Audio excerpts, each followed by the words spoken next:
Hello guys. Yung antok na antok ka pa pero kailangan mo magtrabaho.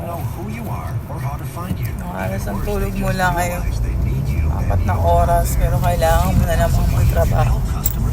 Wala kang choice.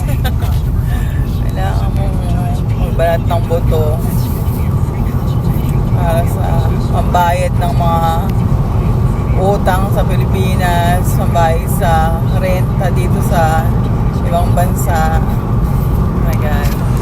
Akala nyo madali lang ang buhay dito sa Amerika. Akala nyo lang yan. Marami ritong bayarin. Akala nyo basta-basta lang ang buhay dito. So, back to reality. Back to work. Kahit na antok ka pa. Kailangan bumangon.